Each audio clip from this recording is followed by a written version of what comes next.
listening to the Energy is Love podcast.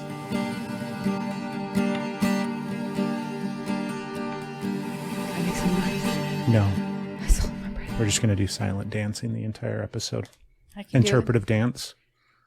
Are you into interpretive dance at all? I'm into ecstatic dance. Okay, that's similar. Have you ever found yourself ecstatic dancing? Several times. When? You're full of shit. No, Never I'm not. seen this. Well, duh.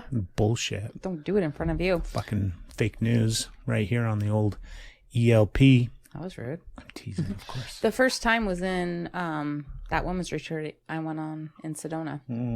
And it was a huge, like a group of women, and I was really uncomfortable and nervous and like, there's a party over here, there's a party over there. You know, I'm like, what am I supposed to do here? And then something happened and things just happened. And I just like went into it. My body did things that I didn't know. Sounds came out. Sometimes I was dancing for real, and sometimes I was just like, it was beautiful. So did it feel good? It felt so good. So yeah, I do it occasionally. Yeah. Not very often, and definitely not in front of you. Why? You don't ever dance in front of me. We're going to use peer pressure. So right now, push pause, go to Instagram, send us a message, and tell Stephanie to belly dance in front of Craig. Back in the day before everything fell apart with the world, Stephanie was taking belly dancing classes. And you loved it. I loved it. And I never got to witness it. I got just like a sneak peek. Yeah. That was it. I got like a 3-second, this is what it is, and then done. No more belly dancing. Well, I joined a couple of performing groups. I was in performing groups, and so there was going to be like the things. I was and excited. So I had to start a pandemic to say no. Just kidding. No, I probably shouldn't joke about that. No, that's okay. You can joke about starting the pandemic. We all know that it started in the lab in China, Wuhan. Anyways, go ahead. You never what? I never went back. Yeah. Maybe one day I'll go back. I love the school. I love the people. Most of the people.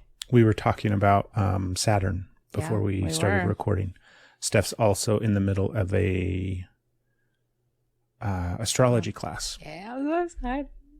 So there is forecasting into the future of this podcast. We'll definitely have some more astrology talk. Absolutely. But I'm freaking excited. You know how Saturn's important to me? Did you know that? Yes. And how, like, through the teacher awakening of everything, I discovered the symbol for Saturn. Mm-hmm. Which was the symbol that you'd been drawing. Since I was a kid. Mm-hmm. So that's cool. Saturn is in your third house with Jupiter. In mine? Mm-hmm. Is that good? Well, I'm just learning, right? Tell us what you learned. Third house has to deal with like brothers, sisters, like just like family, kind of that kind of. Well, family is more of the fourth house, or is it the fifth? I have to double check on that. I'm just learning. That's okay. But Saturn, like there's going to be many aspects, but what I know now is Saturn is the teacher. Basically, he's like the mean professor. Like where you're slacking or however, like things are hard. Wherever Saturn is in your house is where you have learning to do. So relationships are strained. Things are strained. It's a difficult concept. And where Jupiter is, Jupiter brings luck and abundance and fortune. And so it's like Jupiter's the counter. So Saturn and Jupiter go together. And Saturn and Jupiter are very close to each other in your third house. So that means that I will have struggle with... That means I have more to learn. But Saturn and Jupiter are in the same house for me as well. Mine is the 7th house, though. How many houses are there? 12. Wow. 12 houses. I'm so excited to learn more. Like, that's all I got right now. It's very exciting. I'm so excited. What do you think it is that you feel drawn to when it comes to that stuff? I don't know. Because I was like... Sorry, I'm fidgeting with that. Like I've always looked up at the stars. I've always like just felt like, because a lot of it is like that chart of where you're at. You like your birth chart. Not a lot of it. It is your birth chart. Yeah. So I've always felt drawn, and then like horoscopes, but I don't have a lot of information. It's just always that little draw. I had very, very little bitty bit information, but it was cool. So it wasn't a drawn where I would seek it out, but I was interested when it would come up, but I wasn't seeking it out. And I kind of stumbled into this class, or like into this person, the class that's doing, I still can't talk. So my draw came this last week, like my actual, like, oh, this is fascinating. This makes sense. This is explaining so much. This is like a map. It's like a blueprint of things that you never knew. Like, it's so incredible. So like how much I've learned in this, 5 days, 4 days? It's been 4 days. 4 days, 5 days has completely like made my eyes go poof, and Nice. like described it as like it makes my teeth tingle. Like I can feel it. I'm like, oh, this is fucking amazing. And then it ties in with tarot, and I'm like, oh my gosh. So everything just kind of, so I don't know. It just kind of happened at the perfect timing, even though I didn't think it was the perfect timing. And here we go. I don't have the information yet. We've had a couple of astrologers on the podcast over the years. Christopher Renstrom. I apologize. I don't remember how to pronounce his last name. Then there was Susan Grace. That's right. And Elizabeth Peru. All good episodes. Yeah. Yeah, they were all cool people. I really liked them. I'm excited. I'm excited to see what you come up with and what you learn and what you share. And I'm excited to be like, tell me more about me. Tell me more about this. Tell you more about the kids. I'm doing their charts. Do you? I'm right. That would be fun. That is going to be fun. Yeah. We also realized when we were talking today that for some reason you undertake things in the fall, like in the fall of the seasons. In fall, you tend to take on exciting new adventures, and I don't even say challenges. It's almost like growth opportunities for you. Big come transformations. In the fall. Yeah. I didn't have awareness of that. You did. You pointed it out to me, and then it was like, why do you think that is? I don't know yet. Maybe it'll be in my chart. Yeah, it's interesting. It's cool though. I wonder, that like, made me happy. what, because I love that idea of like matching with the seasons. And I mean, fall is what, a time I of love fall. Right? But I mean, from it's like shedding and releasing and harvesting. Yeah, it's like you're letting go, you're allowing transformation, you're allowing change, and you're like soaking, like reaping the benefits of your labor, your rewards. It's end also of in cycles. preparation of winter. Yeah. Right? Fall, Winter's we spend coming. a lot of time getting ready for winter. So I wonder, I mean, it's probably a combination of everything, right? Yeah. But what aspect of it is like reaping the benefits of all of your hard work, but then also like, here's my next step Harvest. in my journey in preparation for what's to come. Yeah. So something is coming that in some way, shape, or form you're going to use astrology for, perhaps. Maybe that's one aspect of why you do it in the fall, in preparation for what's next. Do you know what's funny? I just had awareness of what you're saying that is why I get like really like things happen for me in the fall and go in the spring, which is rebirth. Mm-hmm. And when things are coming alive and waking up, and when you're supposed to be happy and all these wonderful things, that's when I go, I tank in the spring. Yeah. I like the spring. I like the waking up and seeing things bloom and seeing things turn green. I love that.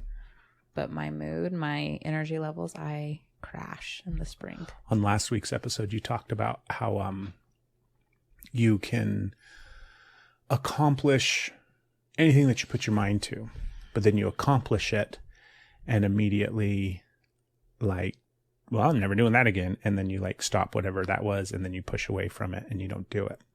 So what if that is the spring? Because you just described how in the springtime, right? So in the fall, we reach out and we grab a hold of this next thing that inspires us and is the next like building block of our journey. and we accomplish it over the course of the fall and winter months in preparation for what's to come. And then spring comes around and we're like, I'm never doing anything with this again. And I'm done. It's kind of weird, huh? Yeah. I think in learning our cycles and how they mirror not just the seasons, but I know it's helped me. Yeah. Yeah. I go super hibernating in the fall and winter months. Yeah. What were you going to say there? You were going to say something. Let's hear it. You kind of have a hard time in the spring too. I do. Yeah. I do. Yeah. And fall, you do pretty well throughout the fall. Like, Yeah, it's consistently, November. you do great. It's November through February. You say November through February, but it seems to like Start earlier and end later. no, start later and end later. So maybe January. No, it seems it's like it takes a bit for it to like sink in and start taking its toll. Yeah. And then it hits. Yeah. We're so fucking weird, aren't we?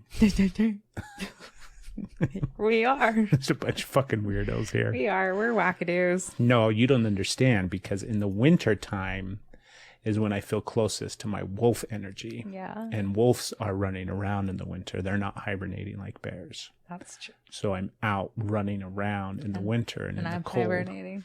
Dude, I don't know. I don't know yet. I'm excited. To learn? Yeah. Yeah. We're going to learn. And when I'm going to learn, you're going to learn.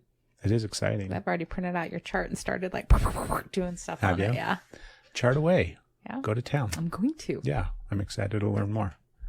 I'm excited to like not hear your interpretation of it, because it's like anything else, right? Everybody has their own spin and their own take on whatever your birth chart is or whatever alignment is going on right now. It's Not yet. I'm regurgitating. That's all I got right now. I have nothing of my own when it comes to astrology. It's going to happen. Yeah. Where suddenly you're going to realize, oh, I know exactly what I'm doing. And you're going to learn to trust your intuition. That's going to be cool. And you're going to learn to trust the way that you work with all of that information and all of that energy and all of that input. And then you're going to like give me direction and advice. Are you going to take it? Fuck yeah. I've learned over the years. I'm doing much, much better. Much, much better following your advice and your direction. Think about it. Yeah. Wouldn't you say? Yeah. You do. You're not convinced? But I don't know what to do. It's a trap. I'm scared. It's not a trap. It's a trap. It's the truth. Yeah, it is. Yes, it is. I don't know. I'm starting to panic. You are. Oh, I'm sorry.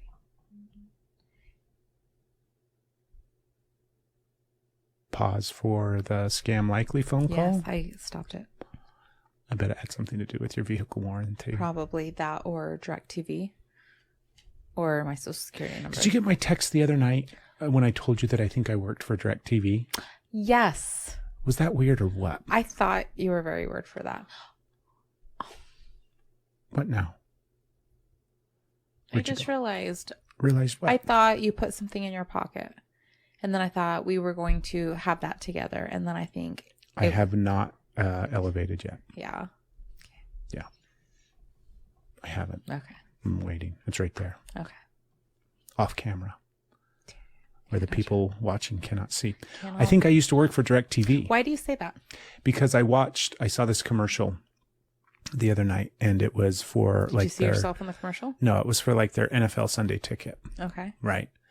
And suddenly I had this flash of like knowing way too much information about DirecTV's NFL Sunday ticket. Really? Is it wow. It was like a thing where you had to like upsell people when they would call in and try to get them to buy this NFL Sunday ticket package I got thing. upselled Right? for the NFL Sunday ticket. I bought that once. So I have way too much information about that. So that's why you said that? Because obviously I don't like fucking football. Uh-huh. I don't think I've ever had DirecTV, and if I have, it was for like a really, really short period of time.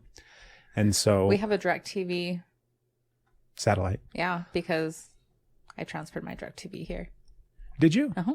Did we have it for a little bit? Mm-hmm. And then we got rid of it because it was too. I only got the NFL ticket once, and it was years ago. I think that was like a job that I had after the call center. So I worked at a call center. So many jobs you don't even remember all the places you worked. Yeah. Wow. Yeah. Isn't that crazy? Mm-hmm. So I think I definitely worked for DirecTV for a very short time. Can you give me this pitch? What's your upsell? Yeah, buy NFL Sunday Ticket if you like football. Are you passionate about football? We've got NFL. I don't fucking remember. I just remember like knowing a bunch of stuff at the time. Yeah. Would you say it to girls too or just guys? I'd say it to everybody. Okay. Everybody likes football. I used to. I can't stand I it. used to. They pitched it to me and I was like, absolutely, I want that. Yeah. And now I can't even imagine ever spending $1 on anything football related. Right? Or DirecTV related. Yeah.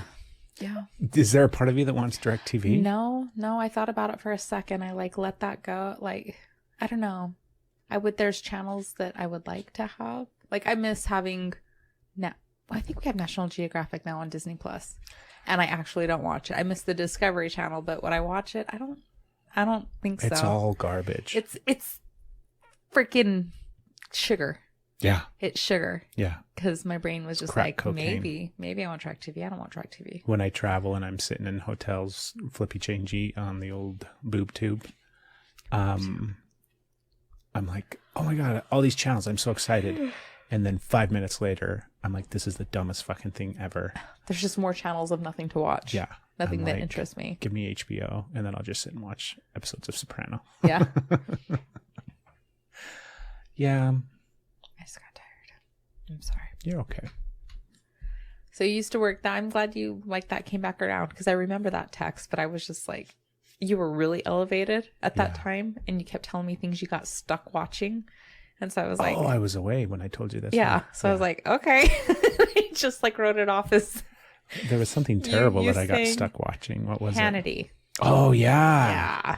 That was so weird. That's bad. So this is one of the things that happens when I get high. I'm sitting there watching the news, and I like watching our local news because I can see like all the somebody's calling me right now that Steph and I like to joke about. We will not reveal their name. Watching the news, I can see like how it's spun. It's like almost because I'm high, I can see behind the curtain of what they're trying to do. So I can tell that they're telling us these stories for a specific reason. It's not the news that they're trying to give us. They're trying to give us their news, their information. That's right. And it's so obvious when I'm watching. And the other day, I was had all these channels available to me, and I was bored watching same movies on HBO that I've seen 600 times. And so I was stuck on CNN for a minute. And then I'm like, oh, Hannity. I didn't realize he was still alive. And I got stuck for a minute watching him because he had so much bronzer on his face that it was like you could see almost like the foundation line. Oh my if goodness. he was like a teenage girl in middle school trying to learn how to put makeup on, you could see the bronzer line around his fucking face. So that was cracking me up. And then, who was he talking to? I'm trying to remember what the story was. Gosh dang it. I watch a lot of news. I don't remember what the story was, but it was something that because each side does this, where they take something and they blow it up to be like the biggest fucking deal ever. Yeah. And it was something about Biden. Of course, right? Oh, I wish I could remember because it was so funny. Gosh dang it. That's not going to come to me. Anyways, it was just really comical to watch because he was like, had the special guest come on and talk about this massive issue that's crumbling, like it's treason and we need to string it, like this is definitely cause for getting him out of office. And it was something silly, right? But the way that they spun it, it was like, oh my God, tragedy. And the person that he was interviewing and they were talking about it, they were like, yeah, that thing happened. And Hannah would be like, right? Tragedy. And he'd try to like blow it up. Try and amp him up. And the person would be like, yeah, like it was so funny because Hannity could not talk about it in that way. And the other person was like, yeah, not that big of a deal. It just happened. Like, yeah, this thing happens. So it was really, really funny. That's funny. But I'm glad you made it out of the Hannity wormhole, because that's a nasty place. It was probably like 5 or 10 minutes. It's not too bad. I mean, Yeah. it's like a lifetime, but. And then suddenly I like zoned out watching it because I was really into it for a minute, because I was looking at all those different moving parts and realizing how comical it was. And I was thinking about all the people watching it. Who his makeup artist is. Well, no, I was thinking about like the people that watch it that think that it's news. Oh, yeah. And the people that are like, oh my God, can you believe what happened, honey? I was listening to Sean today and he told me about this. Do you know what I mean? Yeah. Like sitting down at the kitchen table discussing what Hannity fucking told them. Yeah. And I'm like, oh my God, we got such a problem. Such a problem. It's so sad because it's the same on both sides of the spectrum, where they take something and they just spin the shit out of it. And it's so sad. It makes me so like, it's really, really heartbreaking, because I mean, we've gone off on rants about this stuff before, but obviously it's just money. That's it. Yeah. That's all it is. It's just money, ad revenue, making sure that people watch them longer and longer and longer. And how do you do that? Well, you scare them. Yep. You make it seem like it's the end of the world. Yep. So we need some John Krasinski. Am I saying it right? We need some John Krasinski some back. Good news. Some good news. Good News Network. Loved that. Yeah. He sold that. I know. And where is it? John Krasinski doesn't care. I know. It's like the news were like, hey, we can't have good news coming out there. We're going to buy this and then kill it. Yeah. So I heard recently, it was the guy that did the documentary on HBO about QAnon, that Amazon, obviously we're familiar with Amazon, is no longer releasing documentaries on their platform. on Prime. Or that's what it's called, like, right? Prime TV? Yeah. Something. So you can't watch documentaries on Amazon anymore. Yeah. Because they can't verify what's true and what's not. So they said rather than have anything, they're just going to get rid of all of it. They're just going to get rid of all documentaries? Uh-huh. Wow. What do you think about that? I think it's fucking scary. Yeah. Right? So if I do a That's documentary... like massive censorship. Well, censorship is a big thing. And I don't know if it's necessarily censorship. No? Tell I me. think Enlighten me. I think it's... Because the problem is somebody can like do a documentary about flat Earth. True. And not from the perspective of like, there's this anomaly of idiots that think the Earth is flat, but from the perspective of like, the Earth is really flat and this is why. So they can create that documentary, which there's plenty of those that people have made. I'm sure. And if that is now available on Amazon, right? Mm-hmm. Now Amazon in some way, shape or form is like, you guys will put that on your platform, but you won't put this on your, so I can see their point of view from one perspective where it's like, we don't have the, if y'all can't get along, nobody gets any ice cream. Well, it's like if we can't verify that it's true, then we're not going to put it on our platform. And because it's so hard to verify what's true, or because there's so much crazy shit right now, we're just going to get rid of all of this stuff. I hope that doesn't take. I think it's hope terrible. No other networks decide that that's a good idea. Yeah. No, I don't think it's a good idea at all. Yeah, and I think it's I terrible. Hope no one else does. I think we should be allowed. What do you think when it comes to like, I'm feeling super energized. I don't know why. Good. Be energized. Yeah. It's okay. I'm over here yawning. I'll wake up. What do you think about the way that social media, mainly Facebook, obviously Instagram, because they are Facebook, YouTube, Google, same thing, right? Google controls what they show on Google as well as like when you search things and whatnot. What do you think about the way that they censor the content that is available on those platforms? I have mixed emotions about it. Okay. Because I think there's real information that needs to be out there that gets censored. And I think there is like terrible, like bullying, hate, like people's opinions that are violent that should be censored. But who's to say, like, that's my opinion. So, but everybody's a little bit different. Everybody has their own allowed, not allowed. And we're all kind of like different on that. So I'm mixed on that. I'm thinking it's ridiculous the stuff that they censor, and it's ridiculous the stuff that they don't censor. And I agree with stuff that they allow to come through. and I agree with stuff that they censor. So I'm glad that's not my job to pick. I mean, actually, I wish it was my job. It would be better. I want that job. It's such a... Go ahead. I don't know. What do you think? Like, I'm mixed. I'm torn. I think it's kind of like a lose-lose. It's kind of how I'm looking at it. I don't know how to look at it like a win-win. I'm torn. Well, it feels like a lose-lose. Yeah. Because there's censorship of what is on their platform, which, by the way, we are on these platforms. Yes. So come censor us, YouTube. I dare you. Hey, I like YouTube. Try to censor us. Say that to the ones we don't like. YouTube, like, don't take away my YouTube. I love Twitter. YouTube. Twitter. We're not on Oh, Twitter. we're on Twitter? Yeah. There is an Energy is Love podcast Twitter account. Is there? Mm-hmm. I started it way back in the day when the podcast was first started. Mm-hmm. It doesn't get in. Like, it doesn't. I don't do anything on it. We don't do anything on it. Go ahead. Yeah. Kick us off of Twitter. Right? Try to don't kick us off ban of our YouTube. tweets. I like YouTube. I wouldn't be able to do anything. I fix so much shit and learn so much to YouTube. I love YouTube. So the idea that we have to censor information that people are getting, I think, takes away the idea that somehow we're smart enough to discern what we resonate with and what we don't. True. Right? Mm-hmm. I can watch a video on flat earth and realize this is fake. Yeah. This is somebody's belief. This is not real.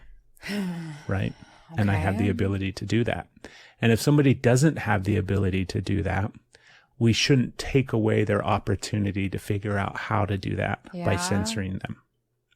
And I'm thinking of all the things that I've been sucker to. And I'm like, I don't know if I'm smart enough to do that. Well, we all get sucked into something, right?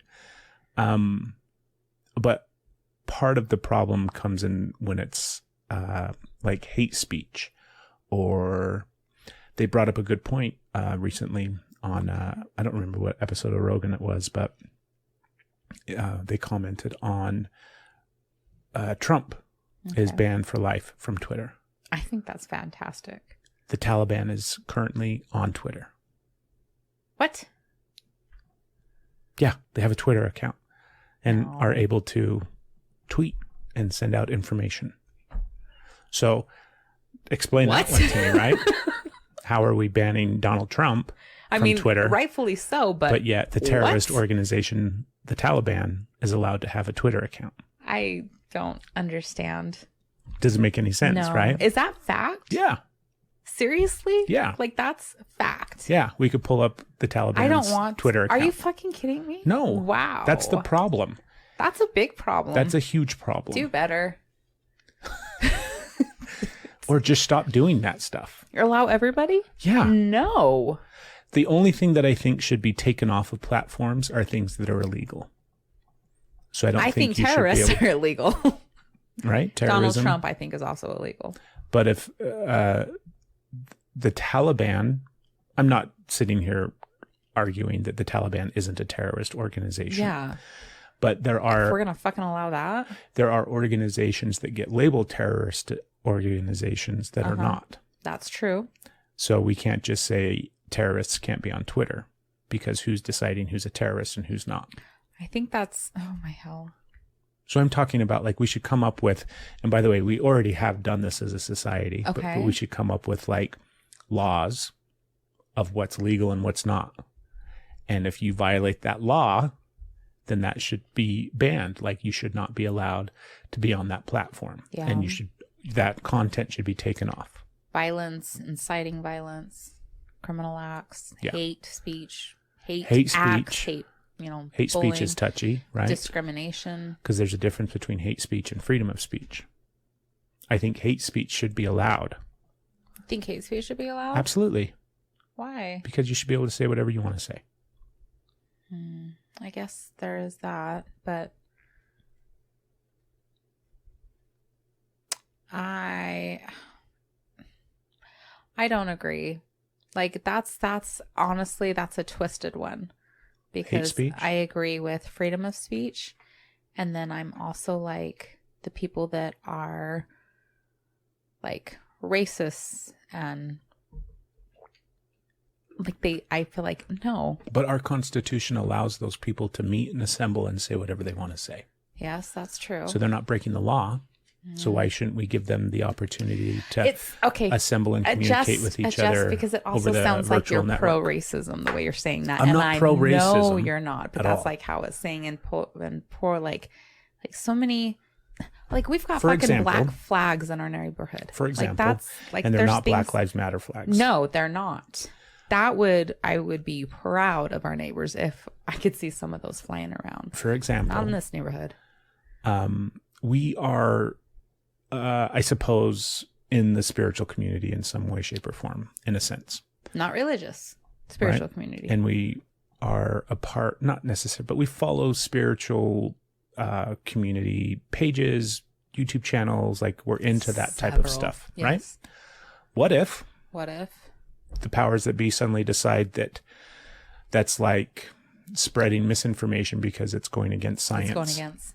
And I don't think spirituality goes against science. I think spirituality and science fucking belief. It is my belief. I'm just highlighting that if somebody decides that it is on the same level of flat Earth believers, and that's religion. Do you see what I'm saying? I do. It's this gray area of who's deciding these things and why are we letting them decide? And then there's this other big part that this other big thing. I don't know if I can do all this. Let's keep trying. So this other thing comes into play, right? Okay. Because these companies are privately owned. These companies are people's companies, right? Yes. Zuckerberg started Facebook. Yes. It's his fucking company. Yep. If I'm Mark Zuckerberg, I'm going to do whatever the fuck I want with my company. Yeah. I could give two shits what you fucking tell me to do, what you want me to do. I'm going to do whatever I want. I can see that. Right? Yeah. If something makes me money the way that Facebook makes him money, I'm going to be like, I'm going to keep doing this thing that makes me money. I don't care what society thinks. I don't care what you tell me. Until you guys stop using my platform, which, by the way, nobody does, right? Yeah. Obviously, there's people that choose to get off Facebook or whatever, but the smart ones. I think if you're a privately owned company, you should be able to ban, like delete, do whatever the fuck you want to do. Yeah. Yeah. Period. Yeah. If I start a company, like if I own a store and some asshole comes into my store every day and sits over there in the corner and yells at my customers and knocks shit off my fucking shelf and is just a huge annoyance, he's banned from my store. I'm not letting him come in anymore. Yeah. Right? Now, he doesn't get the opportunity. I mean, he can obviously go out to the sidewalk and complain about this asshole that's banned him from his store for no reason. Yeah. But the reality is I have a right as that business owner to do whatever the fuck I want with my business. Yeah. That's what Twitter, Facebook, Google, that's what they're doing. Okay. Privately owned businesses doing exactly what they want to do. Yeah. I think they should have that right. Yeah. And I think if you don't like it, go start your own business. Do they have that right? They do have that right now. Yeah. But there's arguments saying that the government should come in and control those privately owned businesses in some way. Welcome to being a woman. Government tells you what you can and can't do with your privately owned business. We don't need to rant about this anymore. I'm sorry. Did I just like... Now that you took it... You're like, now why'd you take it there, babe? No, it's not. I mean, it's important to me in a sense, but at the same time, it's not. I don't really care. It's important. I'm surprised that I don't know. Like, I don't have an opinion on what the best policy is. Like, it's so convoluted, and I can see how it's just as wishy-washy on both ends, that there are things that I am certain of that are like a certainty, that I'm like definitive. Is that correct? Mm-hmm. That like women should be able to choose what happens to their body. Humans. Yes. Right now it's not men being attacked for what they choose to do with their bodies. It's women. So that's why I said women, because men, they haven't, well, like that's not true. That's not true, because if you are non-binary or identify as, then you are still struggling. So that's not true. So you're right. Thank you for that correction. Humans should be able to choose. But that's a certainty for me. But when it comes to like this platform that you're talking about, I have very strong opinions, but then it also contradicts the other side, which is contradicting my opinion. You know what I mean? So it's like that back and forth where I can't figure out, because yes, there should be censorship for the things that are terrible, But the terrible things that are happening, the real things that are happening should not be censored. We should have that information. But that's my saying, yes, censor this, and no, censor this. And that goes back and forth. So I don't have a level ground on that. I don't have an opinion. I don't know what the right answer is. Yeah. I don't have an opinion on what I think the fix is. I'm like, I don't know. I don't know what to do in that area. Yeah. I think it's terrible. And I think the people that are getting censored, other than Trump, are people that need to have a voice. And the things that are being allowed to be shown and that are coming through are things that probably shouldn't be coming through. So it's throwing me. Like, you can, like TikTok. There are so many indigenous people that are trying to like share their stories and share what is happening. There's LGBT community, BIPOC community that are talking, like trying to get support, and that are sharing their stories, and they're getting blocked and banned and being reported from people that are just against that are like the straight white males kind of thing. And that's what it's looking like. But it's not just straight white males, because you have a large following that are going out after them. But people can get on and say they're going to do things like there was one that was like a punch day or something. They were just going to go around and punch people in the face, women, kids, whatever, just punch them in the face. And that was allowed to go through. There's like hate crimes that they'll come up with that are allowed to go through. But when you're trying to say, this thing happened to me, this thing happened to my family, this thing happened, and this isn't okay, then they get banned. So that's bullshit. Does that make I don't know. Yeah. I don't know. I don't know either. I don't have an answer. Yeah? You don't? I sounded like you had one. No way. I mean, my go-to answer would be allow everything. The internet should be open, and social media should be open, period. That's not my go-to. And let society take care of it. Because, I mean, you and I don't watch Fox News. No. Because we don't agree with what they say. Yeah. Right? I also don't watch CNN. We don't watch a or lot of news, MSNBC. Period. It's very rare because we watch the news. I don't agree with what they say. Yeah. I feel like they're full of shit, and they're just telling us stories to make them more money. Yeah. Right? I don't feel like it's an accurate representation of anything that's going on in the world. Is all I feel it is. So I choose not to watch those things. I agree. I feel like that is what should be done with everything else. Where if somebody's online doing something and I don't agree with them, I can simply just not follow that person. I agree with that. And not watch what they're putting out there. I agree with that. Fucking phone is blowing up. I know, you're getting all the calls. Apparently people are tuning in live, and they've got their voices need to be heard. Right? Should we put them on?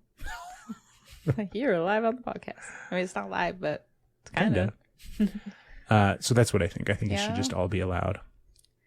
I don't have an with the exception answer. of crime. With the exception of crime. Yeah, crime should not be allowed to exist in the real world or online. Yeah. Yeah. And then, and so then there's that. Like, how do you enforce that? Because we just take it off. Just take it off. Just delete it. Yeah. Yeah. Yeah, take it off. Doesn't that seem like a viable option? It does. And then I think of, well, what if you are reporting, like, what if you're showing like crimes that have happened? You're not like committing crimes and showing it, but you're like, this is going on in the world, and they're like, shh, hide that, we don't want people to see, because that's a lot of things. So you're talking about like if you highlight something that is happening in the real world. Yeah. So if you're highlighting crimes that are happening, you're showing crimes. You're not being out there committing crimes and showing it, trying to be like, of course that should be allowed. See, but it's crime. You just said crime should not be allowed. It's still crime. No, crime, like the person. So for example, like committing crimes. Yeah, this is not what we're doing right now. This is just an example. Okay. But if we were to use our voice on this podcast to incite violence, if we were to tell all of our listeners, don't even say it, go do something. Yeah. Right. That would be a crime. Okay. I see what you're saying. That was probably pretty obvious, but that should be not allowed. Yeah. Right. I agree. I agree with that. Yeah. And I think it's simple. We already have these rules in place in society. Mm-hmm. We don't need Facebook to come up with their own rules. Yeah. They should just follow the rules that we've all agreed upon already as a society. But you just said it was a private company and should be able to do whatever they want. They do, but this is the whole thing with a private company. They still have to abide by the laws of society, right? Okay. And we see that all the time in regular business, Yeah. regular everyday business, right? The store, the store owner that doesn't want to make a cake for the gay couple. And people go back and forth like, well, they have to. And they're like, no, I don't. Right? What's right? What's wrong there? Can they discriminate? What's right? What's wrong there? I have opinions. I do too. Yeah. I bet ours align. Probably. I want to talk about Gabby Petito. Is that how Okay. she pronounces her name? Her last name? Yeah, let's talk about her. Yeah. Obviously, it's been in the news Yeah. ad nauseum lately. Heartbreaking. And it is sad. It is very sad, and it is very heartbreaking. And the full story isn't out yet. No. The guy, her boyfriend, is still at large as of the time of this recording. If you're not familiar with who Gabby is, then just Google the name Gabby and it'll come up. Google wants to Here's some results from the web. see. That's all you got to do is Google Gabby doll 1950. What? Is that what came up? I don't know what the fuck came up. Anyways, the thing that I want to talk about is the domestic violence aspect of it. Okay.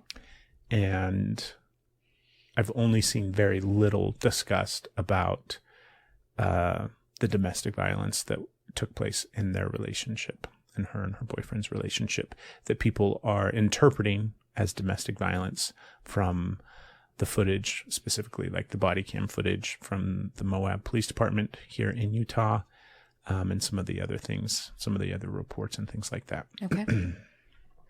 And I want to talk about how fucked up it is, because it's fucked up.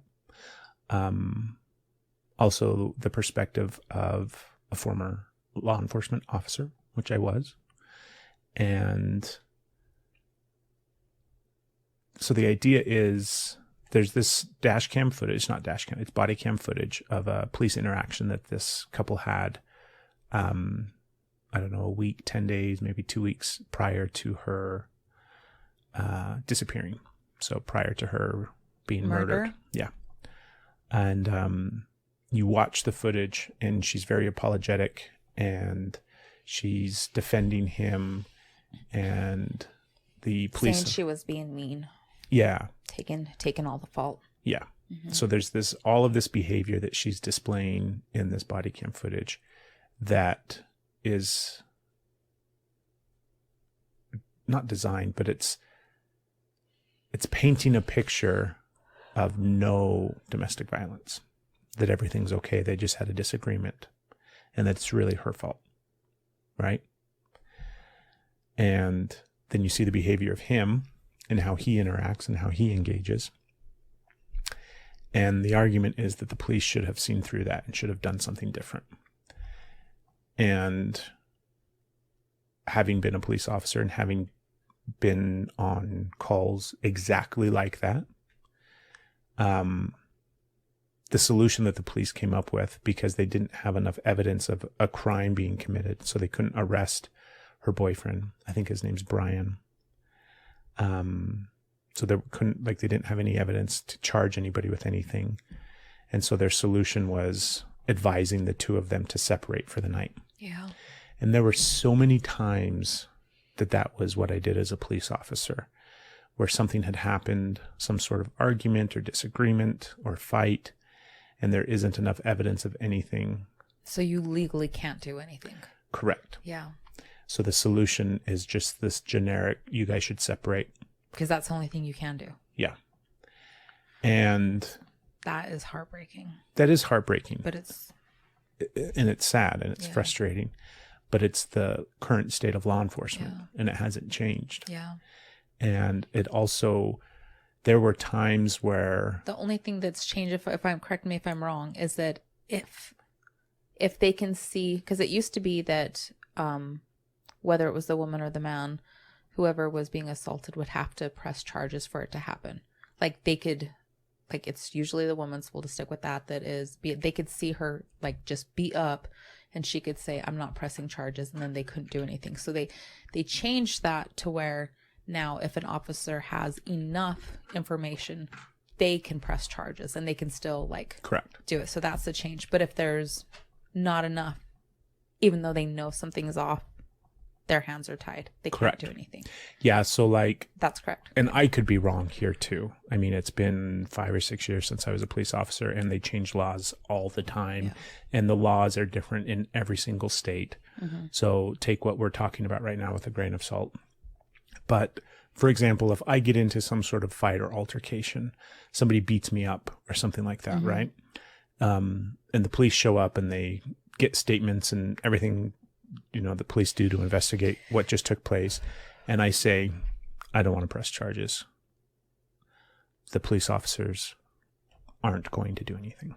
They're not going to press charges against, they're not going to arrest the person that just beat me up, right? Because they didn't want to press charges. I'm the victim. So I don't want to do anything about it. The police aren't going to do anything about it because down the line, nobody's going to do anything about it. If you don't have a victim, you don't have a crime, right? They're not going to arrest somebody for beating me up. Yeah. Now, that caveat and that difference in a domestic situation or in a domestic violence situation is if there's enough evidence, even if the victim says they don't want to press charges, the police can still arrest Yeah. and charge that person.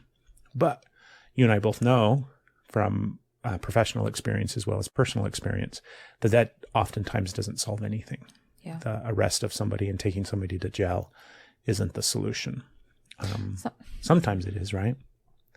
Yeah. Go ahead. No, I'm just like, this is obviously I have a very personal opinion on this one. Yeah. From being in those situations where there wasn't enough evidence and nothing was done with interactions of police. And of course, I wasn't saying anything because that would make things way worse. And the time that there was definitely enough evidence and I didn't have to. And the police did that. And that was like the greatest thing because I didn't have to deal with the repercussions of me saying something because that would have made things like, that would not have been okay. Yeah. That would not have been okay. So when I could still not press charges, I didn't even have to fill out a statement, but there was enough that the officers did it. And then there was like, I was terrified and what it was going to be like when he got out, because usually it's worse. But then there was that help, there was that break, and there was that record, there was that pattern. So I think it does help. And yeah, it's a freaking volatile time because there's the no contact order. Which they is don't a listen. joke. They walk right through those. They come through. Not even a restraining order, a no contact order. For those of you that don't know what that is when somebody's arrested, specifically in regards to a domestic violence situation or a domestic violence crime, and that's not always between partners. Domestic violence can be between family members, or it's not just a romantic relationship type situation. And when that person is arrested, part of the process is when they're released from jail. And even in jail. Yeah. Like phone calls. Yeah. That there is a no contact order in place. And I don't remember for how long. I don't remember if it's for 2 days or 2 weeks or 10 days, or I don't remember the time span. But essentially it is very, very plain and simple. It's zero contact. Yeah. Like it's not hard to misunderstand. It's no contact, meaning no phone calls, no text messages, no like your Facebook post. It's zero contact. Yeah. Go ahead. That nobody listens to, that they walk right through. Exactly. And usually walk right through very angry. So that is terrifying, but it helps. Like it helps even with a pattern. It helps to be believed. It helps so the next time that the cops show up and there's no evidence, they've got a pattern. They've got something. So I think I have a different opinion on that. I think it does help. And I think that's funny. That's funny. Did somebody tell a joke? No, I'm just like realizing how, like that's a contradiction I have. Like they're too fast to arrest and also too slow to arrest. Sometimes, yeah. So again, I don't know what the right answer is for that. I'm sorry. I definitely got triggered. This is a triggering. I don't remember what you were. That's okay. I agree it does help as well. I'm not saying it doesn't help. Oh, I thought you said that. I did, but I meant it in the context of society, I think, thinks that that's the solution. Okay. Right? That in a domestic violence situation, somebody needs to go to jail. And that does help. Yeah. but I don't think it helps in the way that society thinks it helps. Yeah. That doesn't solve anything. Yeah. Oftentimes it just creates more problems. That it does. Right. And so the But it solution, also- yeah, it can be both. Yeah. Right. It is both. And The solution? and I don't have a Oh, I solution. thought you said that. I wish I could solve this problem. Right. But one of the things that I wish was happening more, because they're talking a lot about this case in the media right now. Yeah. It's a headline story nearly every night, and you're seeing so much information about this case. And yes, you are seeing the conversation about domestic violence take place, but it's an afterthought. And it's more about, I mean, they spin these stories in so many different ways just to get like wring out every last little bit that they can get from it so that they can continue to have these news stories. Right. And I think it's a really good opportunity to have a really open, honest conversation about domestic violence and what it actually looks like and how it manifests in what it looks like between partners, because that dash cam footage is very, very obvious. It documents very well what it looks like when somebody's in a violent, abusive relationship. Yeah. And so it's like, it's a learning opportunity for police officers. It's a learning opportunity for women, for everybody, for society as a whole, to be able to acknowledge and recognize and see, so that when you're on the outside of it, you can see it differently. But then also when you're on the inside of it, because obviously those relationships don't start that way. Sometimes they do, but the majority of the time, abusive relationships don't start abusive. Yeah. They slowly work their way to that point. And that's how you get those situations where she's defending him and she's taking the blame of everything and she's deflecting everything towards herself. She's trying to save her life. Yeah. And so I think it's a really good opportunity to broaden the conversation around what it actually looks like and how we actually deal with it in our culture and in society, because we aren't dealing with it. No. We don't have a solution for it. Police responding and dealing with those situations isn't fixing anything. It's a temporary Band-Aid on this like massively infected fucking thing that needs to be addressed and seen. Yeah.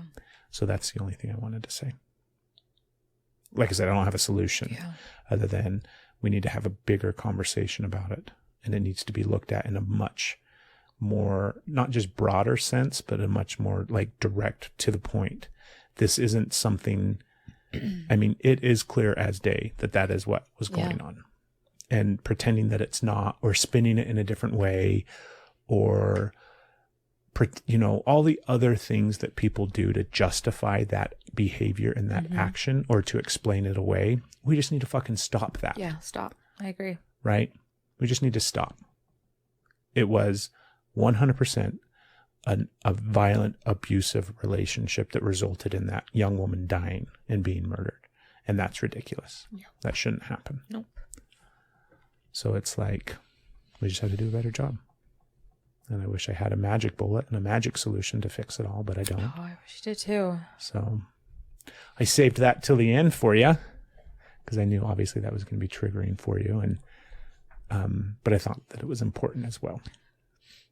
So is there anything else that you want to say on it? Especially considering you have such a, like you said, firsthand experience and knowledge. You really have a full spectrum understanding of that situation. Yeah.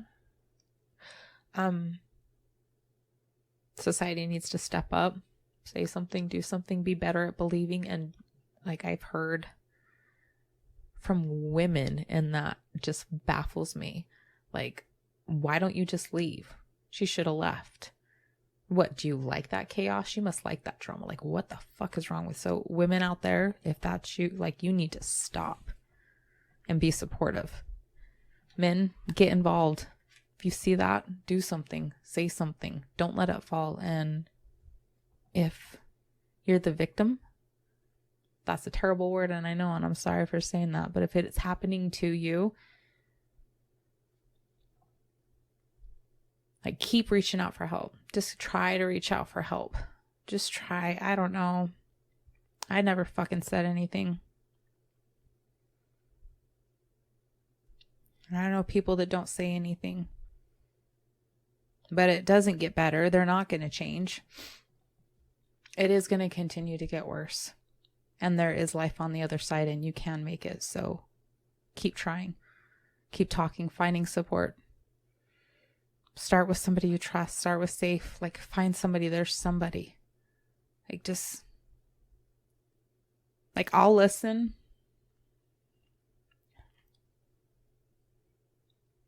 There's lots of people that will listen.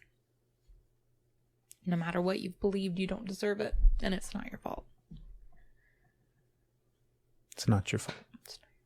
Yeah. Abuse is never the fault of the victim. Never. Doesn't matter what you think you did. Mm-mm. It's not your fault. Well, we have a delicious dinner downstairs cooking that's going to be done in the oven soon. And apparently I've got 56 fucking phone calls that I have to get to. So I think we're done, baby. I think we can wrap. Let's do it. Sorry. Why are you sorry? Because I know it's hard. It is hard, but it's important. It is important. And we're going to keep important. talking about important, hard things on this podcast. Right? Mm-hmm. I was hearing something jiggle. There's something. That's okay. It doesn't fucking matter now. It's at the end of the fucking episode. Thank you for listening. Go to Instagram and follow us. Please just follow us on Instagram. If you follow us on Instagram and then send us a message on Instagram, we will send you money. I'm not telling you how much we're going to send you. We're not sending money. We're going to send money. We don't have... How are we going to send it? Like Venmo. Do you take Penny? Do you take Venmo? We'll send you... I'll mail them money. Send us a message on Instagram with your address. What are you doing? We will send you money. Baby, I'm not going to tell them it's a penny. Don't tell them it's a penny. You're going to spend more for a stamp. That's okay. Say it's a Venmo. Send us your Venmo. Yes. If you're going to do it, send us your Venmo. And we will send you money for following us on Instagram. We're paying for followers. Are you allowed to do that? Is that a crime? Paying for followers? I don't know how it works. That's literally how everybody gets fucking followers. They pay for them. I don't know how to do this business. They don't pay them in the way that I'm talking about paying for followers. But I'm thinking, why not? Let's go straight to the source, right? Follow us on Instagram, shoot us a message with your Venmo, and we'll send you some money. This is ridiculous. You heard it here Current first. followers. No, you can't unfollow and then refollow. No, you can't do it. You only get to do it once. Oh, and my we'll keep goodness. track. Oh, my hell. I can't believe you just did that. Thank you, everybody, for listening. Say it's a joke. It's a joke. Wink, wink. It's a joke. Wink, wink.